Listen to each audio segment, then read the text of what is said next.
Hello students, आप सबका स्वागत है मेरे YouTube channel make life easy with knowledge पर। बच्चों, इंग्लिश ग्रामर में वर्ब यानी कि क्रिया का एक विशेष महत्व होता है। जैसा कि आप जानते हैं, इंग्लिश ग्रामर में क्रिया को समझ लेना बहुत ही ज़रूरी होता है, क्योंकि अगर आप वॉइस बनाएंगे, नरेशन बनाएंगे, क्वेश्चन टैग बनाएंगे, ट्रांसलेशन बनाएंगे, ये सारी चीज़ों का जो बेस है वो बिना क्रिया के अच्छे ज्ञान से आपको नहीं समझ आएगा। इसलिए इन सब चीज़ों का अगर आप बेहतर ढंग से सॉल्यूशन चाहते हैं, उनको बढ़िया ढंग से सीखना चाहते हैं, तो आपको वर्ब यानी क्रिया का अच्छा नॉलेज होना बहुत ज़रूरी होता है। वैसे तो आपको बहुत सारे डिफिनीशन बुक्स वगैरह में मिलेंगी, लेकिन एक जान लीजिए, एक मोटा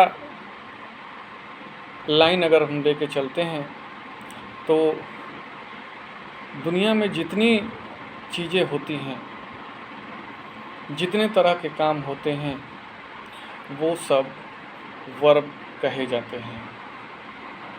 चाहे वो खेलना हो, दौड़ना हो, सोना हो, टहलना हो, रोना हो, गाना हो, हंसना हो, ये जितनी तरह की क्रियाएं इस संसार में होती हैं, वो सब के सब वर्ब हैं, यानी कि क्रियाएं हैं। अब आते हैं कि क्रिया के कितने रूप होते हैं। तो एक जान लीजिए, क्रिया के फंक्शनल दो रूप हैं। एक को कहते हैं मुख्य क्रिया, जिसको मेन वर्ब कहा जाता है, और दूसरा ऑक्सिलरी वर्ब, जिसको हेल्पिंग वर्ब भी कहते हैं। किसी भी सेंटेंस को बनने के लिए कम से कम दो चीज़ें आवश्यक होती हैं। इनके अलावा किसी सेंटेंस में और बहुत सारी चीज़ें हो सकती हैं, लेकिन कम से कम दो चीज़ों का होना किसी सेंटेंस के बनने के लिए ज़रूरी होता है, जिसमें एक है सब्जेक्ट और दूसरा वर्ब। कम से कम ये दो चीज़ें किसी भी सेंटेंस को बनने के लिए आवश्यक होती हैं। दोनों में से अगर कोई एक नहीं होगा तो उसको सेंटेंस यानी वाक्य नहीं कह सकते हैं। जैसे कि मैं खेलता हूँ, इसमें मैं सब्जेक्ट है और खेलना क्रिया है। तो ये तो मेन वर्ब की परिभाषा हुई। दूसरा है हेल्पिंग या ऑक्सिलरी वर्ब। किसी भी वाक्य को पूर्ण होने के लिए जिन शब्दों का इस्तेमाल किया जाता है, उनको हेल्पिंग वर्ब कहा जाता है। जैसे कि is, are, was, were, has, have, shall, should इत्यादि। अब क्रिया के दो भेद और हैं,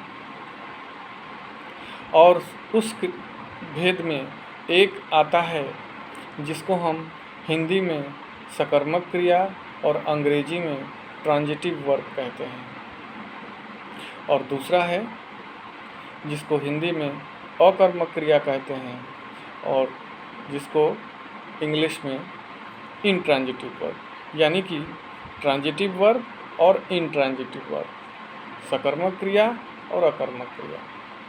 अब थोड़ा समझ लेते हैं कि सकर्मक क्रिया किसको कहेंगे और अकर्मक क्रिया किसको कहेंगे।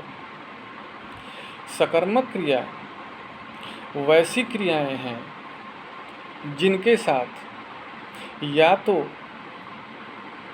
ऑब्जेक्ट लगा होता है या उसके होने की संभावना होती है। जैसे मैं पत्र लिखता हूँ, इसमें क्लियर है कि क्या लिख रहे हैं, पत्र लिख रहे हैं।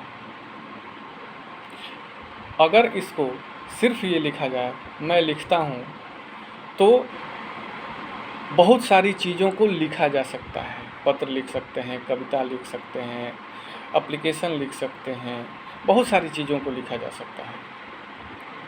यानी कि वैसी क्रिया जिसमें ऑब्जेक्ट स्पष्ट रूप से जुड़ा होता है या उसके जुड़े होने की संभावना होती है, ऐसी क्रियाओं को ट्रांजिटिव वर्ब या हिंदी में सकर्मक क्रिया कहते हैं।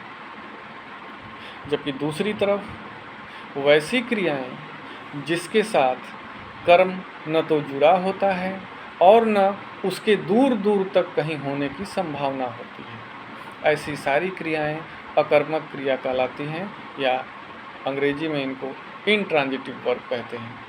उदाहरण के लिए, मैं सोता हूँ, इसमें न तो कोई ऑब्जेक्ट वर्ब के साथ जुड़ा है, न उसके होने की संभावना है। क्या सोते हैं, सिर्फ सोया जाता है।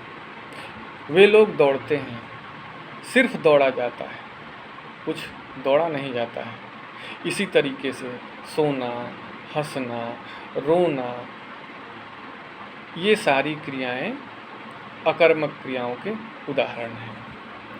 तो आपको थोड़ा सा नॉलेज क्रिया और क्रियाओं के प्रकार के बारे में निश्चित रूप से मिला होगा। फिर विशेष तौर से मैं कक्षाओं को जब शुरू करूँगा तो विशेष तौर से इसकी और जानकारी आपको मिलती रहेगी,